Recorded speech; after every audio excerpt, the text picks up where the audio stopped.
Two iconic Android devices, but only one can be a dogfight champion. How's it going, guys? I'm Aaron from PhoneDog.com. I've got the HTC One S and the Samsung Galaxy Nexus in my hands. Stock ice cream sandwich over here, new ice cream sandwich with Sense 4, and a nice build quality at that. Over here, bigger battery in the Galaxy Nexus, but svelte, good-looking design on the HTC One X. Which one is the ultimate must-have device? We're going to find out as we always do in the dogfight, but first, special thanks to Best Buy Mobile for hooking us up with phones like this for use in our One Paw Bandit game. When you go into Best Buy Mobile to get the One X or the Galaxy Nexus, you're going to walk out working. They'll help you set up your email, your web, your contacts, your camera settings, battery life optimization, and more at Best Buy Mobile. Let's take a look. One X, Galaxy Nexus, which one do you think is going to win? We're going to find out starting right now. You got a lot of hot choices when it comes to Android on a lot of the carriers in the US, but internationally as well. Now in front of me right now I have two Android devices. The HTC One X, this is the global version, although it's coming to AT&T on May 6th for $199.99, and it's bringing a couple of changes, a different processor, the Qualcomm Snapdragon S4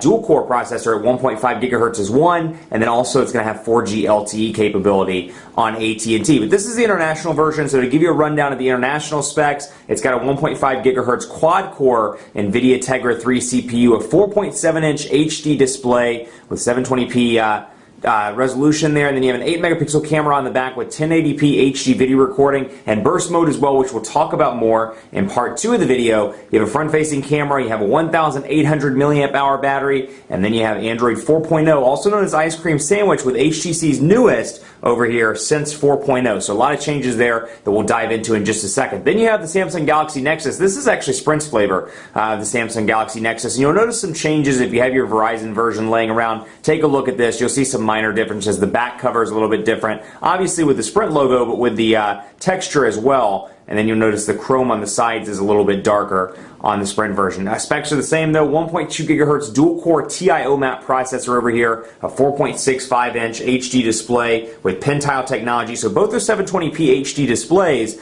but this one has Pentile technology and it's a little bit smaller, 4.65 inches.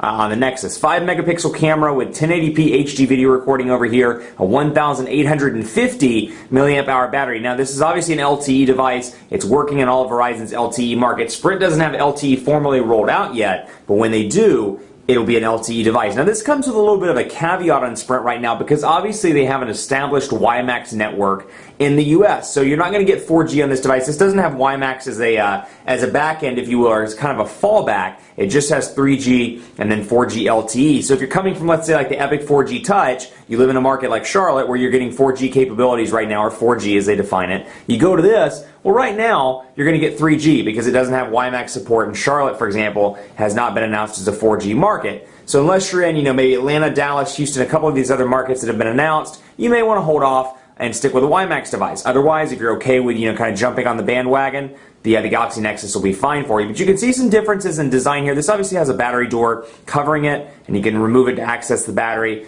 And like I said, it's a 1,850 milliamp hour battery. This one does not. It's a non-removable battery. The benefit here is it's a unibody shell, and it looks really nice in comparison. Some people hate the battery door on a lot of these devices. The trade-off is obviously you can get a larger battery and stick it in if you so desire, along with a bigger battery door. This thing is absolutely beautiful, though. They've done a really good job with it. It's very thin, very light, and fits well in the hand. It's got a nice curvature on the back, so it fits well and fits very naturally in the hand. Now, the downside to this one I've found is it's a little bit slippery, and that's the big struggle that I'm dealing with on the One X right now. I've dropped it several times. Could be because I'm a klutz, very possible, but also I've just noticed that it's very conducive to dropping because the back is a little bit shiny, or a little bit glossy, if you will. And I actually put it in a couple of people's hands in the office, and two of them noticed the same thing as well. But on the left side, you got your your micro USB charging port. You got your volume rocker over here on the right side. Your 3.5 millimeter headphone jack here, power button, and then of course your front-facing camera. And then down at the bottom, you got a little dock connector here for future peripherals, and Beats audio integrated onto this device. So you don't get Beats audio or Beats headphones in the box, but you do get Beats audio support. So if you do buy iBeats or any of the Beats models, you'll be able to take advantage of that. Volume rocker on the left side, typical Samsung look and feel here. Power button on the right side. Then you have your micro USB charging port down at the bottom, along with your 3.5 millimeter headphone jack. A curved look here. It's got a curved display as well, and it's got a nice fit in the hand. This one feels really nice in the hand. What I will say in terms of build quality, the One X edges out the Galaxy Nexus a little bit. You know, unless you just really have a thing for plastic and you like the texture of the battery door, the One X edges it out a little bit in terms of overall build quality. That said, I think this one fits a little bit better in the hand. A little bit of a smaller display and a little bit more of a curve makes it just an easier device to hold in the hand. And then, of course, you have your dock connector over on this side as well. So let's take a look here. Stock ice cream sandwich over here. Android 4.0 with no customizations on the Sprint version. You do get a couple of applications on the Verizon version, but we won't go into that too much. Over here, though, you have a manufacturer installed overlay. You have Sense 4 on top of Android 4.0. So theoretically, these are both running almost identical operating systems with the exception of a few minor version differences, but this one has Sense 4, this one does not have Sense 4. So let's take a look at both of these, and you can see what comes out of the box. Now this is a European unlocked 1X, so you're going to see a couple of things you won't see on the US version. 7 digital pre-installed over here, Dropbox. You get Google Plus Messenger and Google Plus support on this device. HTC Hub.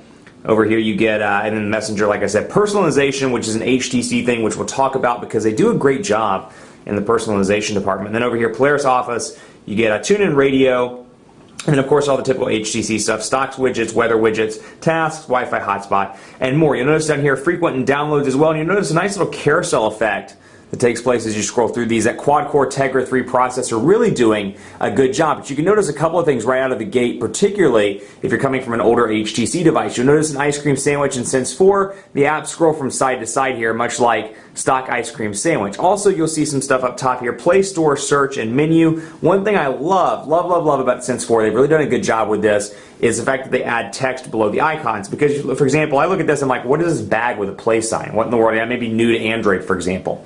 And I'm like, what in the world is this bag with a play sign doing up top? Whereas up here I can say Play Store. Okay, I can click on that and go into my Play Store, go into my applications market. And then down here you'll notice physical buttons on the One X versus software buttons on the Galaxy Nexus. You've got a physical back, home, and then recent apps button.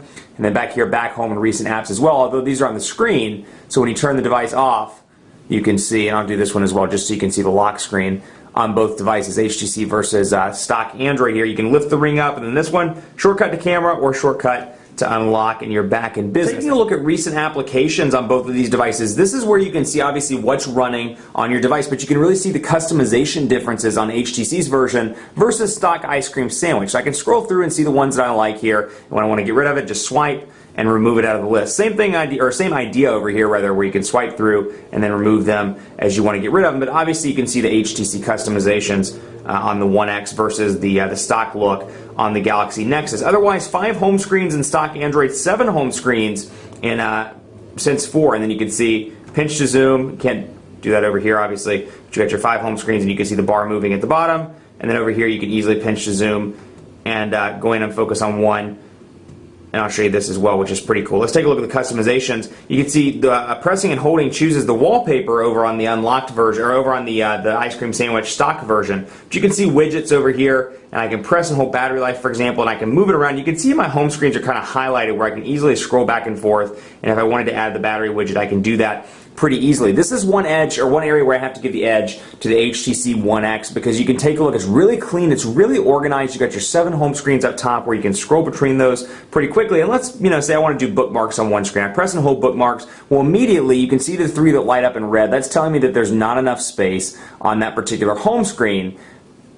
But that one there is. So I can just easily come in here, click bookmarks, hit select, and then I can add the bookmarks widget to that particular home screen. And then a lot of the HTC ones in Sense 4 are customizable. So it's like they've listened to my complaint about, TouchWiz. Something I love about TouchWiz, something I love about Motorola's UI, the customizable widgets. I've kind of criticized HTC's past versions of Sense about that. So it's nice to see those customizable widgets. Same idea over here, but you get stock Android widgets. You don't get any Samsung widgets or anything like that. Analog clock, bookmarks, all of these are stock Google widgets. They've definitely made some strides from previous versions of Android. They're not as boring, and you can see that most of the Google ones are customizable as well, so I can shift those out and change them around and really kind of make it my own. So if I'm in an area, for example, like that, or like here, for example, where I've got a limited amount of screen real estate, I can customize the widget to make it my own and really kind of make the device how I want it to look, which is really a nice touch. And then, of course, you have 7 home screens, like I said, over here. The dock down at the bottom, but same feature idea here. You can move these around if you don't want